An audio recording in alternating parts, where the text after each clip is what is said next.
Bonjour, Monsieur le Président. Je suis pas un département très agricole. Bon, on n'a pas le temps, je vais faire une minute, parce que je pense qu'on aurait besoin d'un dialogue sur beaucoup de questions, un dialogue démocratique et républicain. Moi, j'ai des points d'accord, des points de désaccord, c'est normal. Je pense que la gestion de l'eau, par exemple, ça devrait nous animer beaucoup plus que ça. Et je vois même que Dominique, maintenant, parle de bien commun. Non, mais en tout cas, c'est une véritable question. Je pense que personne n'a la solution, mais moi, je fais la différence entre le pompage, la retenue. Mais il y aura une question, parce que je pense qu'on n'est plus il y a 50 ans, et que ça va nous poser des questions pour l'agriculture, pour la biodiversité, pour l'énergie, et on va avoir des problèmes. Bon. Mais passons. Je vous inviterai dans mon département, qui est un beau département agricole aussi, dans le 93, mais on a des terres agricoles. À Tremblay, à Coubron, on fait de l'apiculture, du maraîchage, même des vignobles. Je ne devrais pas le dire ici, mais il n'est pas très bon.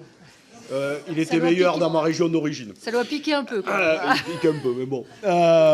Non, une question directe, moi, c'est sur les traités de libre-échange, parce qu'essayons de trouver des points d'accord aujourd'hui. Je suis un farouche opposant à ces questions. Non pas que je ne pense pas qu'il faille commercer, mais je pense que ce qui rentre ici ne peut pas être au moins-disant social et environnemental et nous interdire de produire ici et l'autoriser évidemment à l'étranger. Donc la question, quelle est votre position sur les traités de libre-échange? Et sur une question particulière, puisque c'est l'ancien ministre de Normandie qui avait commencé ça, sur les clauses miroirs. Qu'en pensez-vous? Moi, je pense, évidemment, ça serait très bien, mais permettez-moi de donner une opinion, je pense que c'est fait pour nous faire avaler la question des traités de libre-échange, parce que si demain il y a des clauses miroirs, bon, bah, il n'y a plus de traités de libre-échange. C'est ça la question. Parce que si on n'autorise plus ce qui est produit au moins-disant social et environnemental, c'est autre chose qu'un traité de libre-échange. C'est du commerce équitable, une nouvelle coopération, ce que moi je porte. Mais bon, voilà. Je voulais en tout cas votre position sur cette question. Je vous remercie. Sur les clauses miroirs. Bon, alors, clause miroir versus miroir aux alouettes.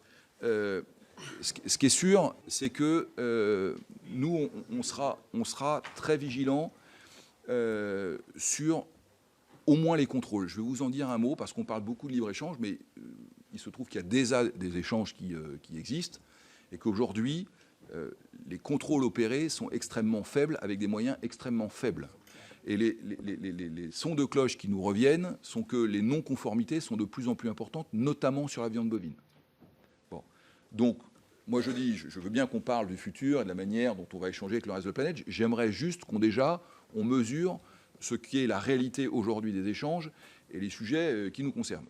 Tout le monde sait aujourd'hui que la part importante de viande bovine importée, c'est Allemagne-Pays-Bas, et que pour une partie de cette viande, elle n'est pas d'origine allemande ou des Pays-Bas. Donc voilà, je dis simplement qu'on a besoin de mieux contrôler et de mettre plus de moyens sur la réalité sanitaire de ces conditions de réciprocité. Après, la FNSEA n'est pas naïve, tout le monde est conscient de la réelle politique. On a vu les États-Unis, la Chine se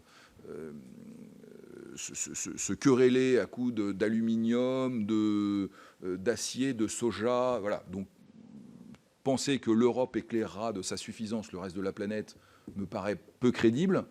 En revanche, on a besoin de continuer à commercer et de veiller au moins pour un certain nombre de molécules et de choses interdites en Europe, qu'on ne fasse pas la courte échelle aux produits.